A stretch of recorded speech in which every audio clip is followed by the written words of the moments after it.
এই দেখতে পাচ্ছ কতটা লোক আছে, আবরান, সাবিরুল, হাবিব, আমি আজকে যাবো একটা পুকুরে নাকি সাপ থাকে ওখানে। আচ্ছা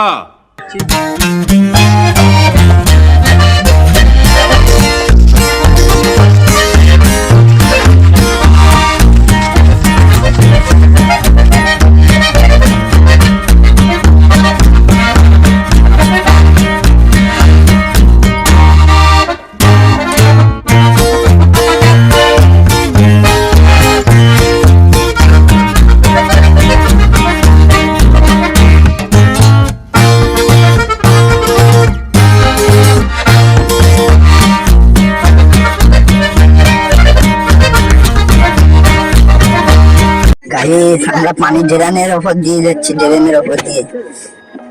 এখানে কেউ আসে না, পানি চলা নতুন হয়েছে এটা। এই খেতের পানিটা নিয়ে যাই, নতুনই হয়েছে। হ্যাঁ, দেখেই বোঝা যাচ্ছে। পানিটা নিয়ে যাই খেতের, বহুত বহুত দূরে এখন। গাইস ওরা সব আসছে, ভাত খুঁজে পাচ্ছে না, কিরম একটা হচ্ছে। দেখতে পাচ্ছ দুজন আসছে পিছনে পিছনে দুজনে আসছে, আসতেই পারছে না, ওরা এত আসছে। আচ্ছা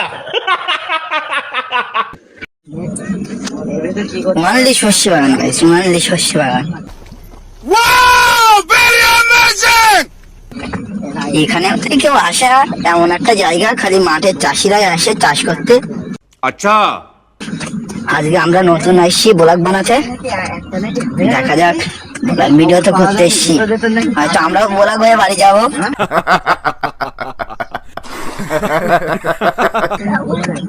গাইস দেখতে পাচ্ছ কি ভয়ঙ্কর জায়গা।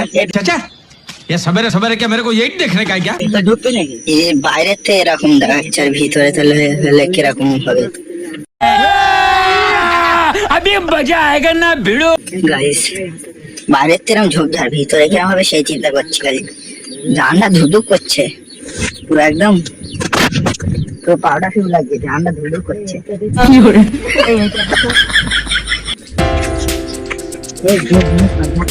এই যে সাতপুর গাইস, কি ভয়ঙ্কর জায়গা। এটা যেরকম গাইস জায়গাটাও সেরকম ভয়ঙ্কর। ওখানে কি কি আছে, কি কি দেখতে হবে তা জানি না গো। সাপ টাপ সব আছে হয়তো, অবশ্যই থাকবে সাপ। দেখো জুম করছি, কিছু দেখা যাচ্ছে না, একদম পুরো নিঝুম এলাকা, কেউ নেই এখানে। কোথায় ঝুলছে গাইস,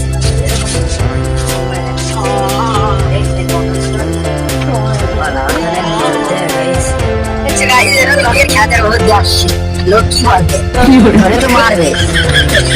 এইটা তো বেশি